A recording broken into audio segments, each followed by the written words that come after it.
Good afternoon, Mike Raymond. Good afternoon, everybody. The cars are out on the circuit at the moment for Heat 1 of the Amscar Series 10 laps. Let's take a look at the grid with Tony Longhurst on pole, a 50.88. Stunning time.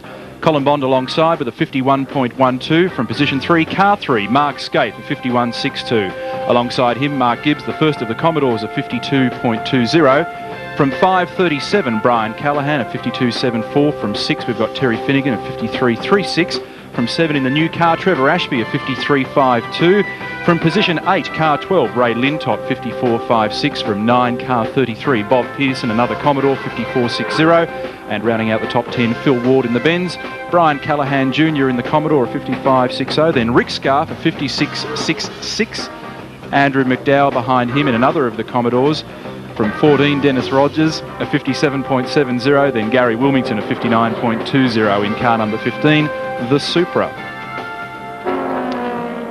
Cars are on their warm-up lap at the moment, and the weather's threatening here. Very unusual for Sydney, really, Mike. Not really. For the weather to be dodgy here at the moment. It certainly is. We've had a deluge every day in Sydney for the past week, but it doesn't really need me to tell you that. Colin Bond, car number 8. What a surprise performer in the Australian Touring Car Championship this season. And Nissan, of course, today with Mark Skaife at the wheel. And I guess, Peter McKay, a sad day in so many respects for Freddie Gibson. He's not exactly weeping, Mike, but I guess it is a sad day. The last run for the old SKYLINE, the SKYLINE that set up the Touring Car Championship win for Jim Richards, Freddie. Yes, Peter, it's been a supercar for the last 2 years with us, really. And I did sit the championship for Jimmy, like all those points we gathered early in the series made the day for us, sort of thing. And it is a sad day to see such a good car go. Don't forget, but it was a dreadful car when I first started, because at Oran Park, at Bathurst that year, when it dropped out in the first lap. So, like, we've learned a lot from the car. It's been a supercar, but, like, I'm glad it's gone now, because the other car coming along is another good car. Okay, and we'll see how it goes today. Well, let's hope it goes out on a winning note for Freddie Gibson. There's Mark Skaife, one of Australia's most promising and talented race car drivers. Tony Longhurst, though, in the B&H Sierra, and Colin Bond in the CALTEX Sierra share the front row. 10 laps of frenzied motorsport at Amaroo Park, Heat 1 of the Amscar Series. And not too far off the start, Mark Gibbs tucked away there in the second row in the GIO Commodore alongside Skaife. Red lights are on. Racing, Longhurst wins the start. Gibbs tries to go between them and does it too. Beautiful start. And Mark Skaife up the inside of the pair of them. Now that has thrown the house of cards over as they head to the top of FITZGERALD for the first time now. Terrific start from Gibbs in the GIO Commodore, but Mark Skaife was sitting pretty on the inside, got power to the ground very effectively and leads the pack through Dunlop for the first time. 33, the Commodore, Pearson, Lintop behind him. A good clean start by the front runners, and they head down towards Sutton's Corner with Longhurst now moving up into second. Bondi, a fairly lethargic sort of a start.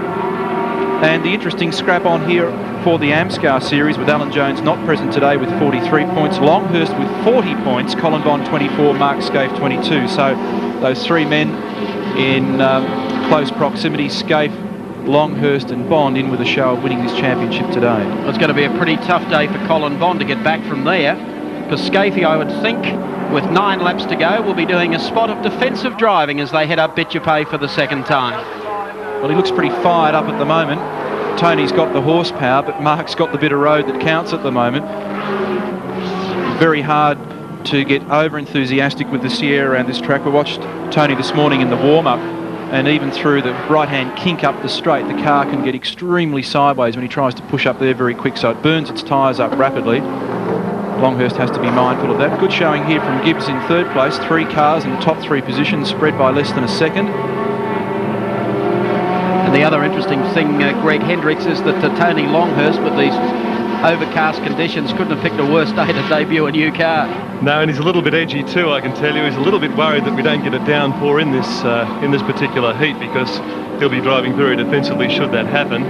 He's out there, of course, on the dry weather tyres, and any downpour will leave him in 2 minds, I should think, and he'll be driving pretty defensively if that does happen. Not only 2 minds, but debuting a new car for Bathurst in the Tooheys 1000. The last thing you really need is a wet day of motor racing at Amaroo Park.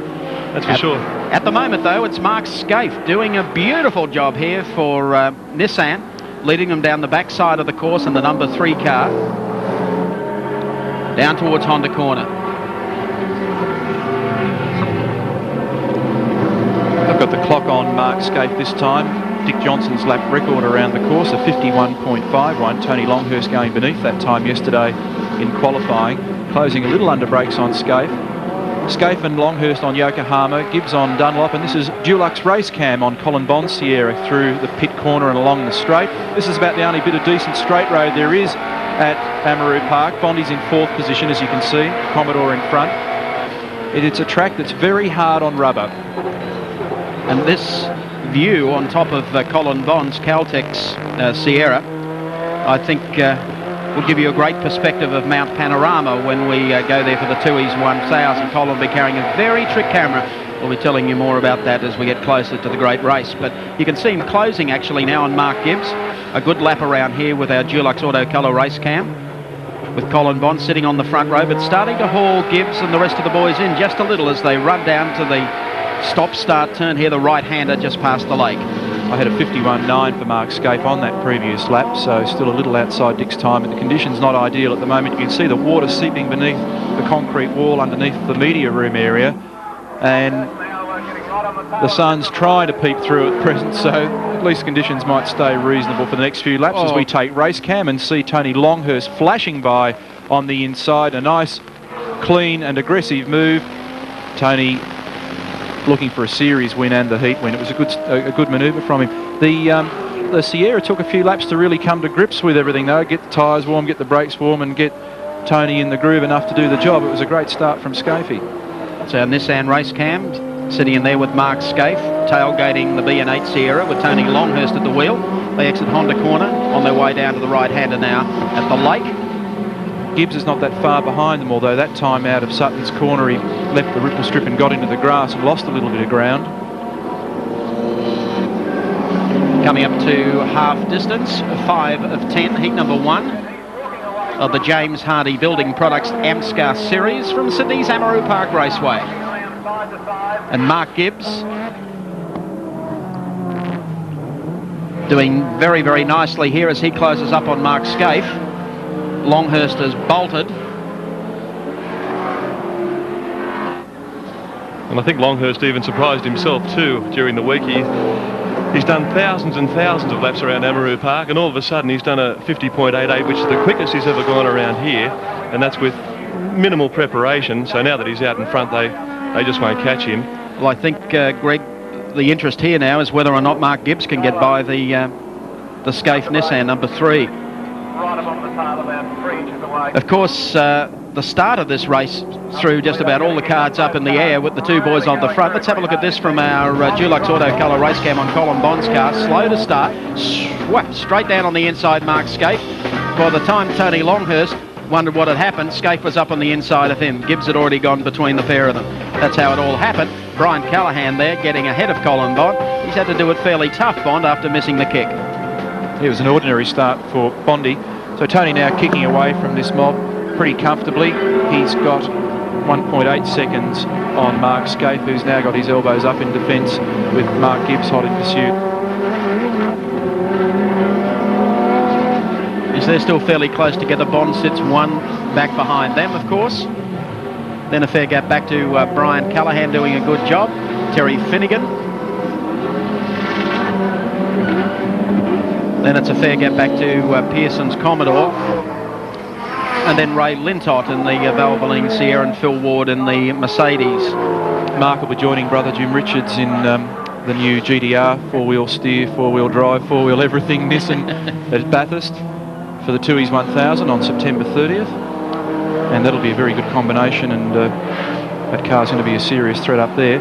Mark Gibbs will be joined by Rowan Onslow, Australian driving champion of 1989, back from England last week. Gibbs again up onto the ripple strip there. Yes, well, Onslow has been trying to crack it the big time in the UK. And I guess it was interesting for you to have a race with him there in the Formula 3000s at Brands Hatch a little earlier this year. We can't shake one another. We keep sort of appearing on the same tracks in the same transporters and the same pit lanes at the same time. Longhurst's last lap through was a 52.56. So he's just slackened off slightly now. I'm surprised by the fact that Colin hasn't been able to come to terms with Mark or Mark. Bad stutter I've got there. Well, 2 laps to go. You've got to Remember that Bondi's done most of his driving this year from the back of the field. He's been able to come through in the closing stages of the 50-minute rounds of the Shell Ultra Touring Car Championship.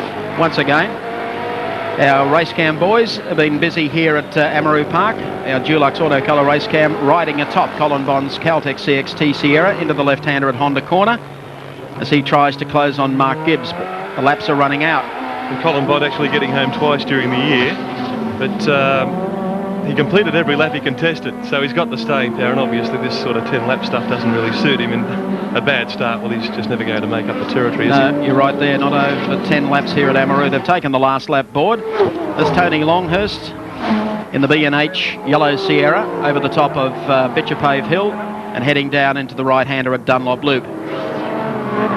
This has been the main dice of the race, though, between Mark Skaife's Nissan and of course Mark GIBBS and the GIO Commodore. All Tony needs to do is complete formalities this afternoon. It basically has almost set the series up for him, unless he fails to finish the second heat. But he already has, he was trailing Alan Jones by 3 points going into today's race. And he'll pick up 20 points for this win.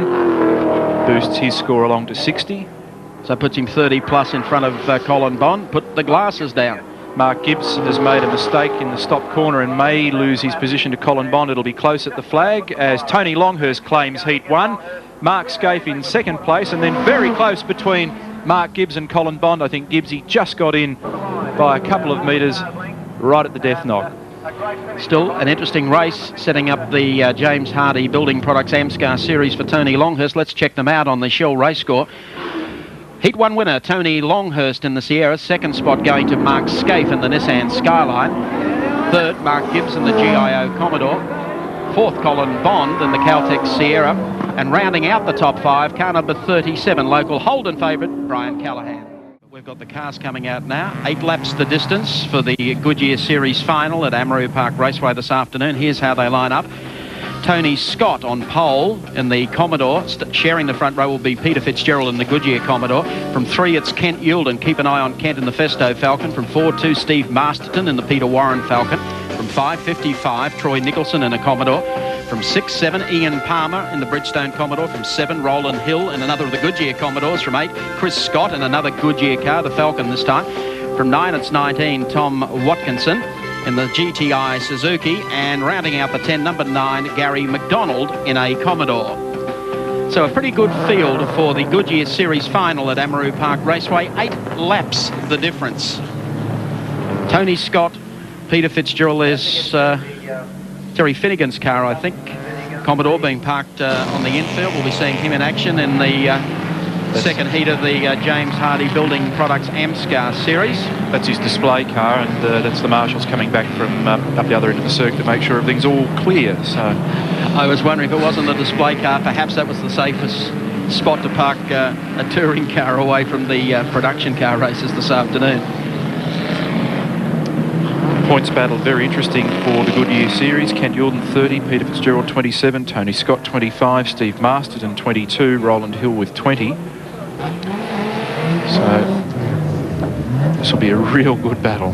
Actually, the best production car races that we've had this year have probably involved Peter Fitzgerald when he's missed the start. Very, very aggressive driver. And a guy's done a lot of racing here at Amaroo Park Raceway, Fitzy. The Porsche and sports sedans. Knows the circuit fairly well. And Tony Scott, who I mentioned earlier. Great competition between the tyre companies too. Series sponsored by Goodyear, but any number of the tyre companies here to compete in the production cars. 10 seconds away from the start of the Goodyear Series final from Amaroo Park Raceway. Scott and Fitzgerald head to head. Racing Fitzgerald. Thought won the start, but they're door handle to door handle. Kent Youlden away to a pretty good start, sits in second as they head up the hill. Masterton around sideways, just back behind them. Did he catch it? Yes, he did. He got a tap in the tail as he headed off in the region of the guardrail there. Tony Scott, though, will lead Peter Fitzgerald into Dunlop Loop for the first time. Ooh, pretty cut and thrust up, though. Mal Rose coming back up through the pack there after his demise in the earlier heat with a painful broken ball joint. Very painful. Heading down to Honda corner now.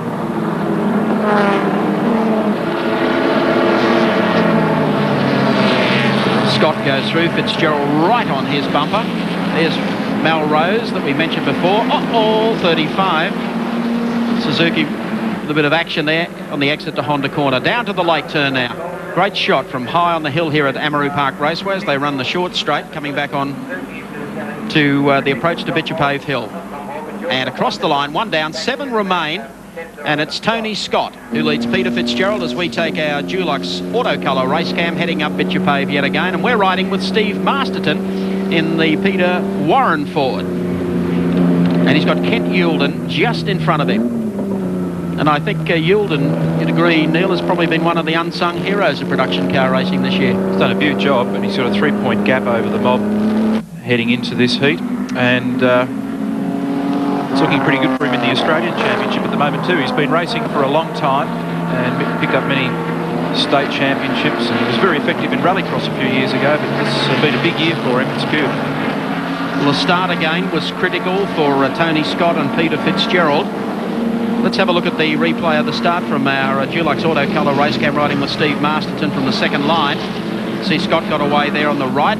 Kent Youlden very quickly drafted his way into third. Masterton sits behind him, gets a tap from behind, tries to straighten the car out, does so effectively as they reach the top of Bitchapave, and that's about how they're running on the racetrack at the moment.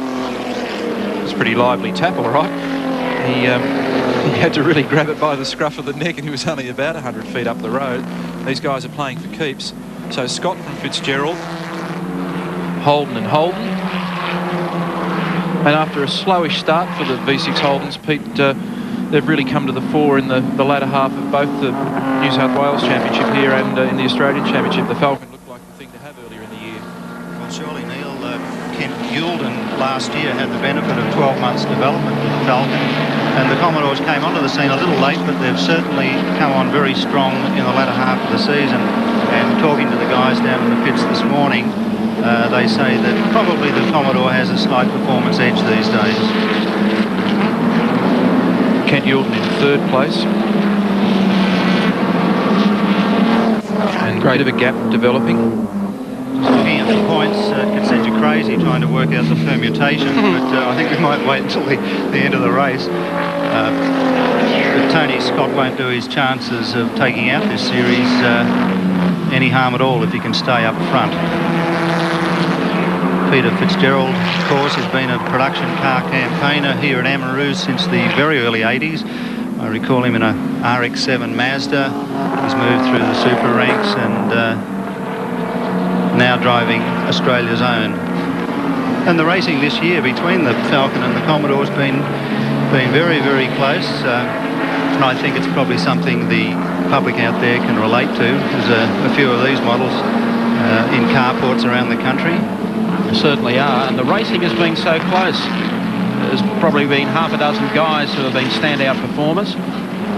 Here's Kent Youlden with Steve Masterton right behind him. Lap 4 of 8, so we've made half distance.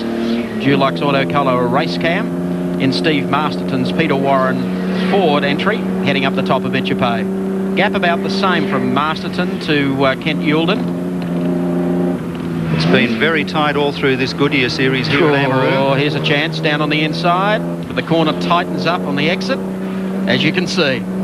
4 laps into this race, Mike, the tyres are starting to feel the pinch. These are quite heavy cars, around 1,300 kilos, and the guys are working them very hard. They're lapping around here almost as quick today as the Toyota Supras and the turbocharged sports cars of previous seasons. So it does indicate that these guys are getting the best out of what is a pretty basic family saloon.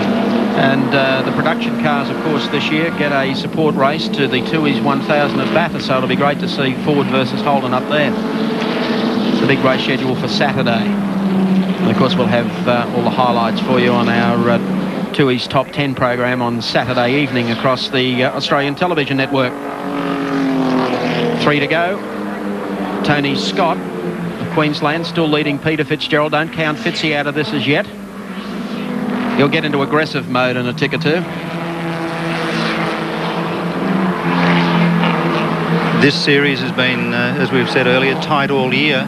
and so has the National Production Car Series, which goes into the final round at Oran Park later this month, with only a couple of points blanketing the top guys in that particular championship series. These two have managed to get away from the two Fords, the two Commodores of Scott and Fitzgerald, opening up probably 8 or 9 car lengths. They're the Kent Youlden and Steve Masterton. To the late corner, the short sprint along here, then it's back onto the start finishing straight. I've had my abacus out, and I'll put it away. 2 laps to go. Tony Scott wins, according to my crook maths, he'll have 45 points, and Peter Fitzgerald would have 42 if he stays in this position, so it'd be good news for Scotty. Took a long time to get to that, didn't it? Anyone confused is in good company.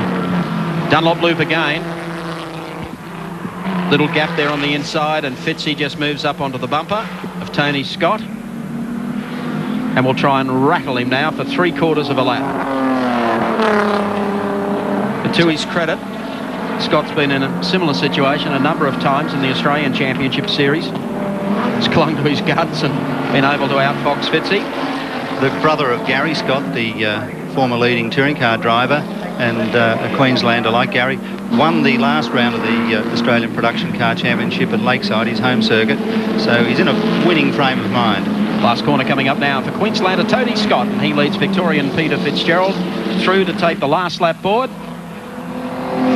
Can he do it?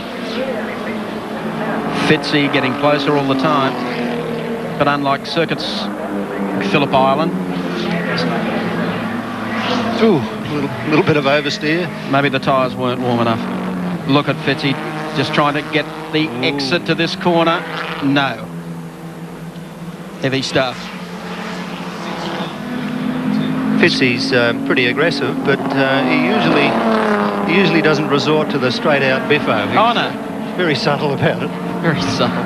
But if Tony Scott leaves so much as an opening at this next corner, stay across to the right, because Fitzy will be trying to work away here.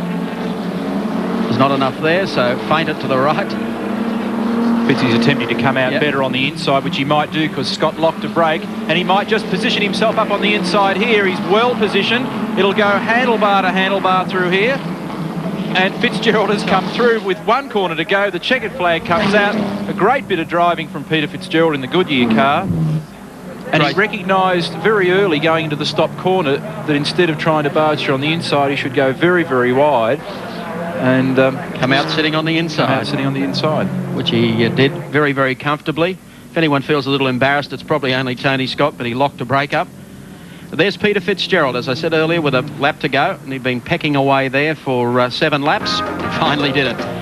Your race winner in the Goodyear Series is Peter Fitzgerald. 2nd spot going to Tony Scott.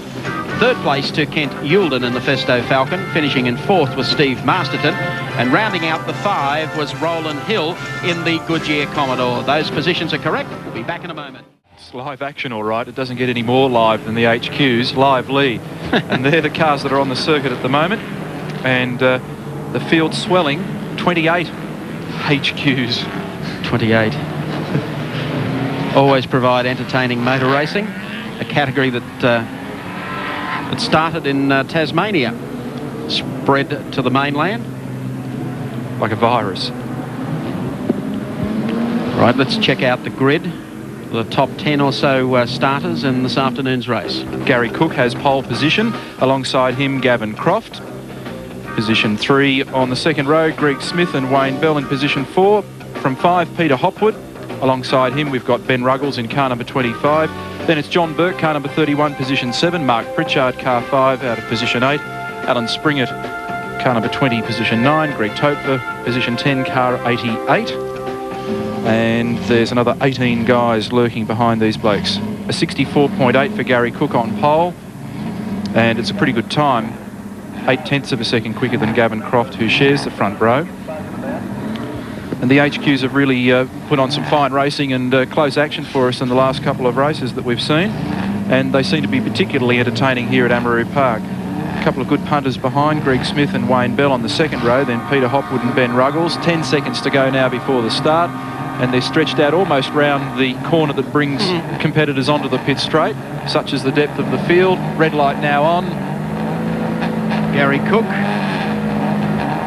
A burst of horsepower, and Garry Cook in pole position makes a good start in the Kiwi Car Company HQ Holden as they head up to the top of the hill for the first time. Now, the most entertaining part of this will be the arrival and departure from Dunlop Loop, because it gets very, very tight. And watching them practice yesterday, there were guys going in, locking up brakes galore. Now watch down through here and the exit to this turn. Oh. Usually lock the brakes on and then wind up sitting out there almost by the wall. But they're all through Dunlop Loop. Oh, well, they were. I've got a feeling that's Peter Hopwood. Car number 7, yes it is.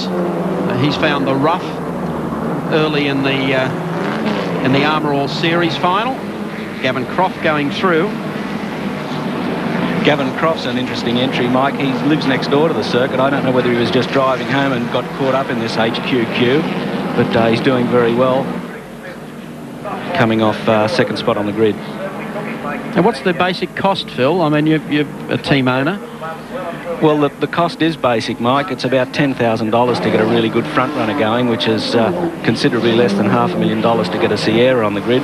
But there's guys out here that have run in 20 Bathurst 1000, so there's plenty of good steerers there, and there's also guys having their first ever run, and some guys that haven't even had a run yet. Yes.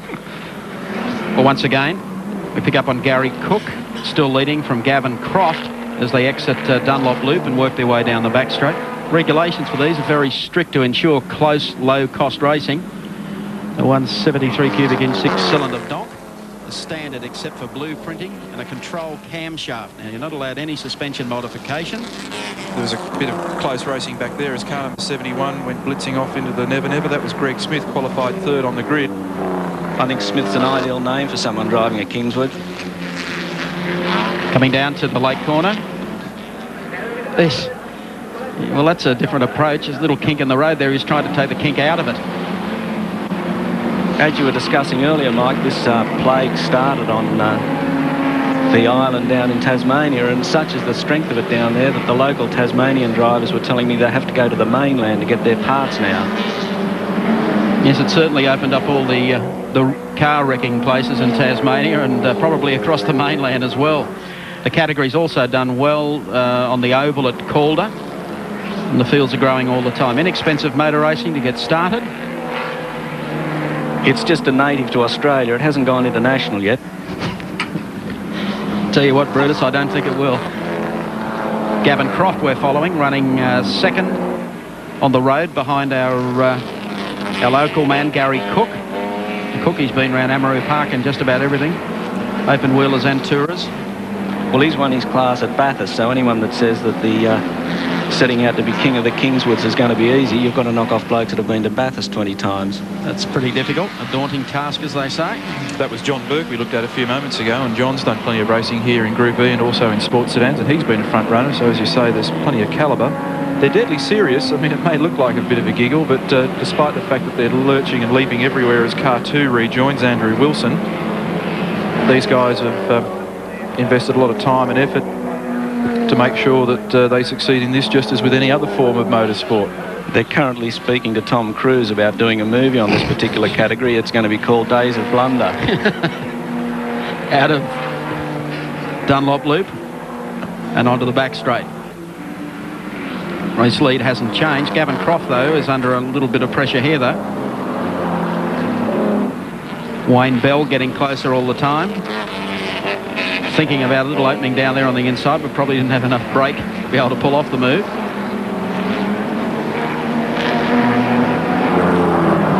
Well, that's a novel approach, if nothing else.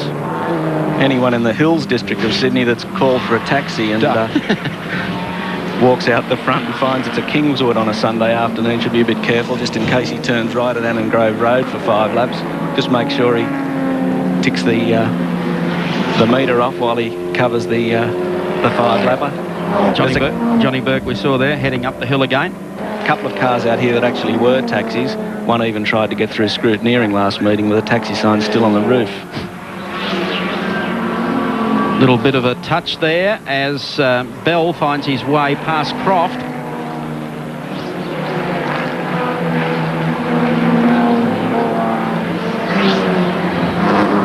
Wayne Wayne Bell is another sneak HQer. He's a multi-state rally champion, came second in the Repco Round Australia Reliability Rally, former member of the Holden dealer team when it went rallying. So he's acquitting himself very well on the tar, and it's also handy to be able to go all right when you do a little bit of off-roading on these, which tends to happen. And time almost running out for the Amaroo series. They're on the bell lap. Garry Cook, our race leader, car number 21, comes out of the bottom turn. Flag at the ready for Garry, and he will get it as he goes across the line. So Garry Cook is across as the race winner. Bell's going to pick up 7, clear of Croft. Burke, I think, just speaking, Topfer home for third place. Fairly close, though, at the finish. The HQ Kingswood class of racing still spreading across Australia. And there's Garry Cook. We mentioned during the course of that race has done exceptionally well at Bathurst and in quite another number of categories here at Amaroo Park. Let's recap them for you.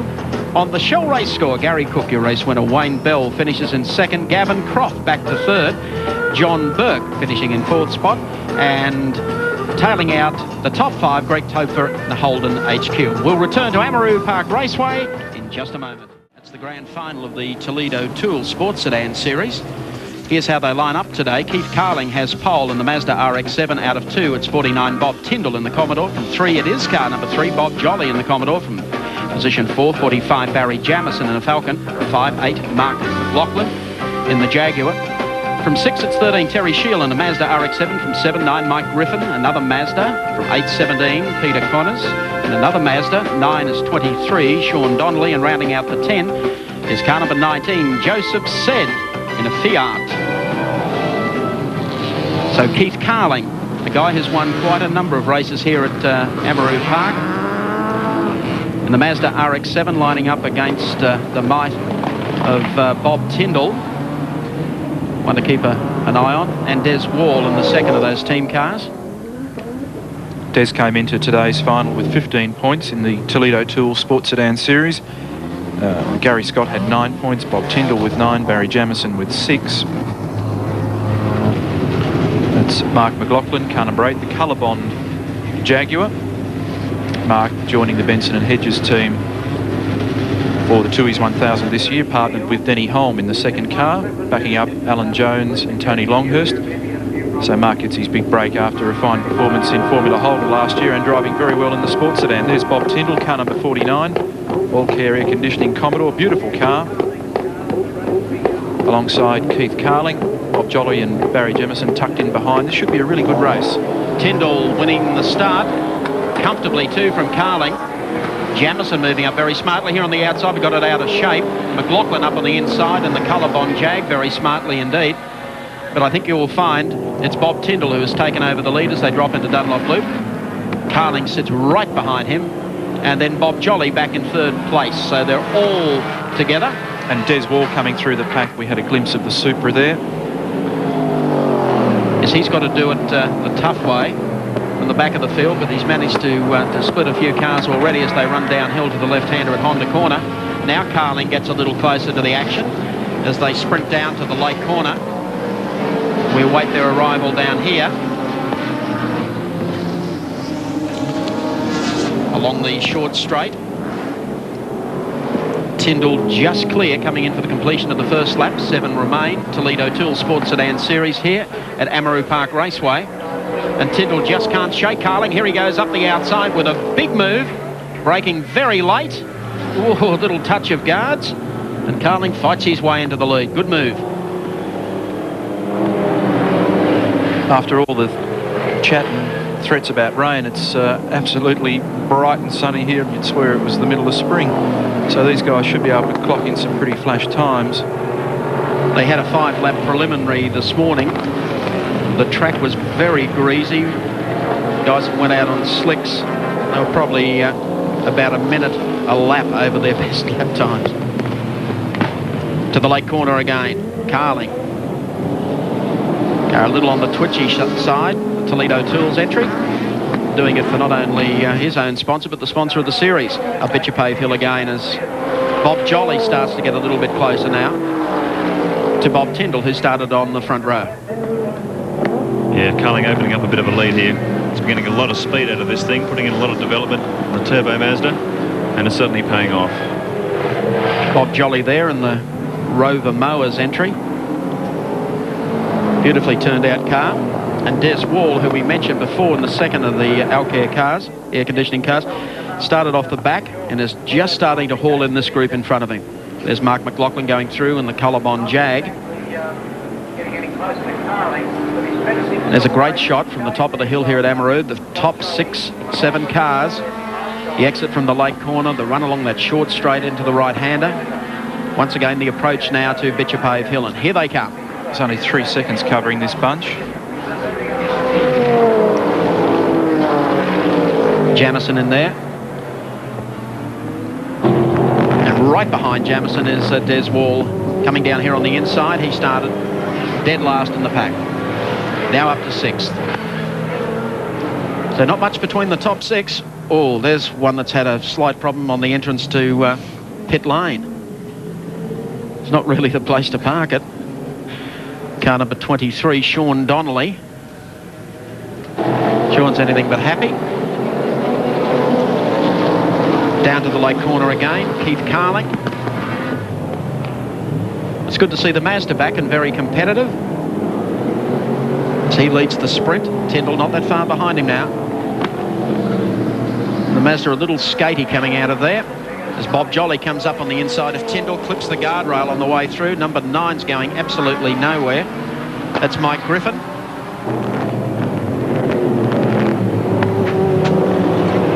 Let's have a look at what happened here on the approach to pit lane when Donnelly got a clip and then comes into pit lane. He wasn't planning on a pit stop, but he hits the rocks and the artefacts and everything else there that the ARDC have assembled. Weren't the dreaded Sharon McKay soap suds down there, were they? That's just beneath the press room here at Amaroo Park, so the guys would have had a good view of that. Let's pick up the action on the exit to the lake corner. Yeah, Tyndall's not letting him get away. He's putting a bit of pressure on Keith Carling now. Just look at the squirt Carling's car as he screams up Bitchapave Hill. It's fantastic what Keith's done with this car. Previous races, he always had a bit of a power deficit to the big V8 Sport sedans, but he's getting some great speed out of this thing now. No doubt about it.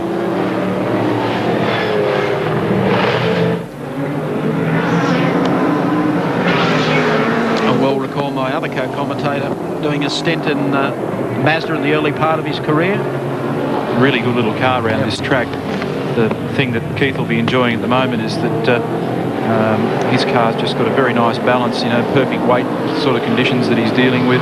The other cars, look at Mark McLaughlin having a go here and gets tangled up with Jolly. Everybody manages to get around. A Rover. Oh, Bob copped the short back and sides in that one. Yeah, I was going to say the big cars would be giving their tyres a bad time. Let's take a look at this replay and see exactly what happened. Mark was having a bit of a lunge down the inside. Came into contact with Bob Jolly. Jolly went round and then just flick spins the thing back out and continues. And Des Wall got through all that, so he's still clawing his way towards the top of the pack. Lap and a half remaining. Keith Carling still your race leader in the Toledo Tools Mazda. This little car will be relatively easy on its brakes and it's got plenty of grip. It's good slippery shape, quite light. The other cars will be starting to feel the pinch a bit. Brakes and tyres getting very hot. Another thing that really hits you, Neil, when you look at these cars is the standard of preparation. And the way the cars are presented, the standard of workmanship on these things is equal to anywhere in the world. Some of these leading cars is beautiful. They put on a good show. It's great to be able to show the sporty sedans to our telecast today, along with some of the other categories of motorsport. So Keith Carling, our race leader in the Toledo Tools Mazda, screams down the back straight, opening that gap all the time over Bob Tyndall. The downhill run to Honda Corner. Some heart now, I would think, for Bob Tyndall to be able to take on the V8 boys on a more consistent basis. He's really socked it to them today here. This is not the easiest track in the world to guide one of these Sporty Sedans round on. Last corner coming up. And checkered flag time in the Toledo Tools Series for Keith Carling. He's across the line, will beat Bob Tyndall. Jamison, I think, will pick up third. And Des Waugh will get fourth place with Mark McLaughlin finishing in fifth. Well, great performance from Keith Carling. And let's check those placings for you on the Toyota race score. Keith Carling, the winner, car 14 from Bob Tyndall, 49. Barry Jamison finishes up in third place. Des Waugh, a great drive through the pack to fourth place. And Mark McLaughlin hanging in there for fifth. We'll be back with more action from Amaroo Park in just a moment. During our telecast of the Shell Ultra Australian Touring Car Championship, we deal basically with the elite teams, the very heavy finance and bankroll teams. Well, Bob Forbes is a bit of a battler, and this year he's taking a two-car Holden team to Bathurst. So we sent our pal Maury Parker along to check out their chances. If you talk Bathurst veterans, talk experience, and even more importantly, talk wet weather, you talk to Kevin Bartlett. It is Kevin Bartlett who takes the checkered flag. Well, I'm so frightened of it, I think I get more nervous than anybody else, so I react a little quicker. Bartlett has once again joined forces with Bob Forbes to tackle the mountain, a combination which has made them the most successful privateers this year. The team will take on the Tuis as one of experience and youth. One of their priorities is giving young drivers a go, and it's very important, I think, me being a young driver, but you know, it's good for the sport here. The other three guys, actually, I think when I won my championship, none of them were born or they're all at kindergarten. The two other drivers making up the foursome are Formula 4 champion Russell Ingall and Rookie of the Year Mark Gibbs. This will definitely be a team to be reckoned with. Group A racing is an expensive proposition. Being a privateer up against the gun teams is not easy. It's a combination of dedication, loyalty and a love for the sport which holds it all together. We're operating on about 10% of the budget of the major teams. But, you know, we think we're in there with a show, believe it or not. We're adequately funded. We're not over-endowed with it. We haven't got the $2.5 million or $3 million budgets that the other teams have got. Therefore, it's going to be very, very hard for us to keep slapping tyres on and rushing out and trying to pull 0.2 of a second off or 0.3 of a second off that the other teams will try and will do. The GIO team will mount a two-car contingency for Bathurst. It's a disadvantage in a lot of ways that you're going to split your team a little bit. And if you have two cars come in at once, it does make a little bit of a problem for yourself, a little bit of a rod for your back. I think, though, that with normally aspirated cars as we've got, the technology involved is more easier to control. It's much more easier to control. Forbes is already preparing for the week at Bathurst. His media day was a chance for more track work. It also allowed us humble reporters a chance to drive with a team which Bartlett believes will be in the top 5 finishes after 162 laps of Mount Panorama. I believe that we can be in the top 5 at Bathurst with one or both of the cars. I honestly believe that, and I think the Works Holden team feel that they can win. Russell, do you think that sometimes the privateers are looked upon as the underdogs of motor racing? They're not up there with the big guys and the big spenders? Yeah, I suppose it's always the same, but then again, I think with the Australian public, they like the underdogs. You know, the ones that are doing it tough and come from their own work and their own ability, so rather than just going out and buying it. So, yeah, I think the Australian public prefer that. It's guaranteed that Kev the Rev and his fellow drivers will give their best on the day of the great race. And just how does it feel to clock over 200 k's on a wet Eastern Creek track with Mark Gibbs at the wheel? Now that's a lot of fun. It really is. It's great. Excellent. This way, blue skies. So they've been able to put away the brollies and they've brought out the pollies. Tim Moore, the New South Wales Environmental Minister, checking out with his lads the sound monitoring here at Amaroo Park Raceway. Goes over the pits. He'll also get the other side of it as well. Okay, ready for the Amscar Series Grand Final from Amaroo Park. Bomb versus Longhurst, Skaife and Gibbs in the second row. Full field. I thought the Minister would be better served looking in Sydney Harbour for what's going on there. Racing. Longhurst, a great start. Holds it, Bond goes with him, a beautiful start from Skaife again up here on the inside and forces the pace. Skaife again, a lightning start. And may take the lead as they drop over the top. No, Longhurst fights back again. Skaife will come down on the inside, but Longhurst is in front. Bond back there into third, and a brilliant start from Brian Callahan. Geez, quick off the mark here at Amaroo. Mark Gibbs one in behind him as they come down the back straight for the first time.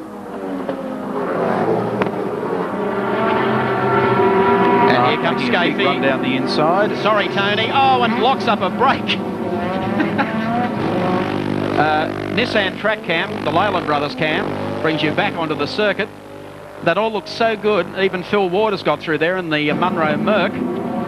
Callaghan's caught one out in the death seat. And Bond now adventures up into second place with Mark Gibbs into third. Callaghan is fourth as they go beneath our speed cam. There goes Skaife through.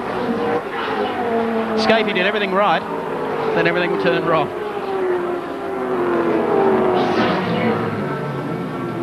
So he's got to do this from about the middle of the pack again. But a brilliant start from Skaife. Tony Longhurst was able to put the challenge aside by the time they reached Dunlop Loop for the first time and has now taken command. Here he comes again. It looks like one of the rear brakes is locking up on the Skyline. He's about to have a go at Terry Finnegan down the inside to the stop corner, and we look there at the... Yeah, he's come up to position 7. There are the two Commodores having a scrap. It's Callaghan in 37. He's behind Gibbs, who passed him on the first lap and is now clearing off after the leaders.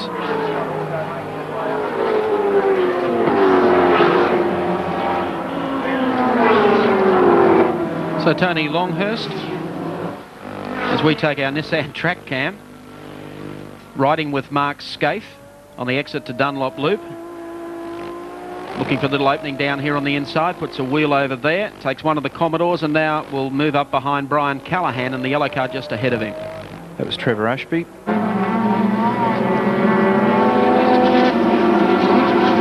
the Dulux Commodore, Lionsvale Smash Repairs car. Terry Finnegan in the Food Town Commodore right behind him. That moves Mark into position 5 behind Callaghan. Meanwhile, Tony Longhurst is clearing well away from Colin Bond up to the top of the hill. Case of, Greg, you couldn't believe your luck, then have to do it all over again. That's right. A little bit of history here too. I guess this may well be the last time we see the Skyline. I've got to confess, I followed the Nissans, had them on the 2 East tab last year up at Bathurst, and I think I might send some bad money after good this year. I might stay with them. I think it'd be pretty good money at this stage, judging by their new car. And Skaife again, past Brian Callaghan. Brian, one of the privateers, who does most of his racing in New South Wales. But you'd almost back him in for as much money you want to put on him for a start in the first lap of any race here at Amaroo. We take our Nissan race cam riding with Mark Skaife. Beautiful pictures. As he comes across the start finishing line, heads up Bitchapave Hill. Trying to make up ground now on Mark Gibbs, just ahead of him in the GIO Commodore. Fairly thankless task though, Neil, to getting it all right. Yeah. There's Tony stretching the gap slightly again on Colin Bond on that last lap. Out to just over 2 seconds now. And Tony looking in pretty good shape to pick up what I think will be his 3rd Amscar title. So he's been a regular runner in the Amscar series, going back over a number of years. Some of the other teams not supportive of the series that guarantees good prize money and that television ingredient. No, it's a very big rap for it, and in fact we'll race 2 cars next year in this series. Gee, they really bite hard at the series with B&H 2 cars for the Australian Championship, and Alan Jones, of course, missing today. He's away in Europe.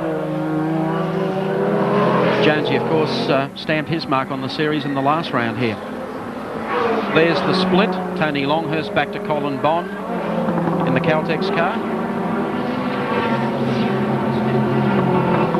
There's our Dulux Autocolor race cam, top of the CALTEX Sierra. That lonely chase after Tony Longhurst gives you a good perspective of just how tight the Amaroo layout is. Much tidier start though in this race from Colin Bond after he left the field and let him go earlier on in the days. He's there, but gee, he certainly won't pick up the leader. No. No, Tony sorting out his new car for Bathurst. They have a very strong team going to the Tooheys 1000. As Colin Bond has a very capable co-driver in the Kiwi Graham Crosby. Yeah, that's a good pairing. Cros ran very strongly in 1986 when he ran his Commodore out here in the Touring Car Championship, and we've only seen him every now and again since then. So we'll take a look at Mark Gibbs. So I'm sure Graham will be looking forward to having a run with the CALTEX team. Makes for a good pairing. Mark Gibbs flying the Holden flag pretty highly again today. In third position at the moment, with Mark Skaife still closing up quite dramatically under brakes that time into this very slow turn. Skaife incidentally didn't have third gear, or the use of third gear, after a couple of laps into that first heat. That's why he dropped off the pace a little bit. Looks like he's got all guns blazing this time, but for the little disaster into Sutton's corner on that first lap. He's getting closer all the time. Gibbs on the exit to Dunlop Loop. And here comes Mark Skaife. The downhill run to the left-hander at Honda. He's done a great job in the Skyline here today. Closes under brakes down to the lake corner. There's our Nissan track cam sitting down there around about the front bumper on the GTSR. 2 laps to go this time through. We'll follow this as they head up the hill. The Holden will run away from the car until they get to the crest of the hill, then it gets a little more interesting on the back part of the course. Closes up through here. It'll be on for young and old down through this part of the course. This time through, Mark probably be a little bit quicker through this turn.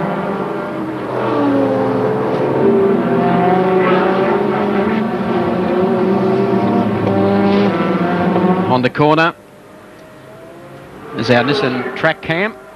Not much in that. Down to the right-hander at the lake. In the meantime, Tony Longhurst will be approaching 1 lap to go as he goes across the strike. Still holding that advantage over Colin Bond, Mark Gibbs and Mark Skaife. There's the last lap board. Mark Skaife really giving Gibbs a workout here, and he's been giving the old passport a workout too. Been over in Japan during the week, checking out the Yokohamas, getting ready for Bathurst, and he'll be trying to find a way through. Tries to slip up on the inside, but close the gate again. Some fantastic pics there from our race cam boys. They've got cameras mounted just about everywhere on the cars these days, and some more interesting angles yet to come when we go to the Tooheys 1000 at Bathurst. There's the race leader and series leader, Tony Longhurst, going down to the lake corner for the final time. A short sprint to the next right-hander. And Longhurst coming up to the last turn now. Checkered flag at the ready. So the James Hardie Building Products Amscar Series will go to Longhurst, and this last corner dash sees Bond across the line for second, and third across the line. Great drive to Mark Skaife, just getting up there on the inside of Mark Gibbs. Fifth will be Brian Callahan, who I mentioned earlier made a great start, and Trevor Ashby rounds off the 6. Well, a great Amscar series for 1990. They've always been close and tight here at Amaroo. The sprint races certainly brings out the best in Sierra drivers, and certainly the Holden boys. But Tony Longhurst from Queensland, the Tooheys 1000 winner, of course, in 1988, going back to Bathurst with a 2-car team. There's Mark Skaife returning with the back bumper dawdling, and right behind him is Mark Gibbs. They head back to the pit area now. But a great series and a good result for Tony Longhurst. Let's check them out on the Toyota race score for you. Tony Longhurst in the Benson and Hedges Sierra, the winner. Colin Bond runs second in the CALTEX Sierra. Third, Mark Skaife in the Nissan Skyline. Fourth was Mark Gibbs in the GIO Sutton's Commodore. And rounding out the 5, ever reliable Brian Callahan in his own Commodore. And we'll be back for the presentation just a tick. We're here in Sydney and the sun's shining, and it was certainly a beaut day for Tony Longhurst to take his third Amscar title. But let's first of all talk to Mark Skaife, finishing a great third in that race. Skaife, you had to work pretty hard for that one, pal. Thanks, Crombo. Yeah, we worked pretty hard. Actually, I needed the four-wheel drive car after being out in the paddock like that. But no, the car went very well, and it's a pretty good finale for the car. Yeah, looking forward to Bathurst? Yeah, I think the new car, if it's reliable, should be pretty hard to beat up there, but obviously there's a lot of Sierras will be hard to beat also. All right, well, hope you maintain this good winning form. Good luck for Bathurst. Look forward to seeing you there. In second place today, Colin Bond. That first heat cost you pretty dearly, really, didn't it? If you'd been able to keep up with Tony in that one and give him a bit of a bad run, it might have been a bit more interesting for you. Well, I guess with not much doing any testing during the week, and we had a new tyre construction, and it just didn't seem to work very well in the first one, and we got it working better in the second heat, so that would have been right. We looked earlier on in the telecast at your pairing with Graham Crosby for the upcoming Tooheys 1000. Looking forward to that? Very much so. I think Cros is a great driver, and I think it's very important now to go to Bathurst with two drivers of equal talent, and I think we've got that. Tremendous run throughout the year in the ATCC. Hope you can keep it going. Hope you keep the ball well, we bouncing. hope so, actually, because with any car that completed all laps, actually, I think Jim did as well, but he had two cars to do it, so we're looking forward to long-distance races now. Thanks, Colin. And ladies and gentlemen, hands together for Tony Longhurst. Well done, Tony. Great performance. And we've seen you up here a couple of times before in the last 4 or 5 years. You must be very pleased. I think out of all the races I've ever raced, I'm most pleased with the last two today. It's a brand new car, a new BENSON HEDGES car that we built specially for Bathurst. Yokohama have developed some new tyres, and we qualified, I think, the fastest time a touring car's ever done. And my 8th lap then, I did a 2.1, which is really good. It was just unbelievable. Yeah, oh, that's very good. You must be quite confident about the way this car has gone, but you have had a bit of bad luck during the year in the Touring Car Championship. Have you overcome those problems? I think our biggest problem, we've had too much horsepower, and we caught Yokohama off guard, and it's taken them a while to develop a tyre. But certainly the tyre we've got now is fantastic. I'd like to thank Fury Ford also for their assistance this weekend. We had a few problems with our truck, and they helped us out. Thanks, Tony. Congratulations on a fine Amscar win, his third Amscar title. And Mike Raymond, we're looking forward to a big one at the Tooheys 1000 coming up in a few weeks' time.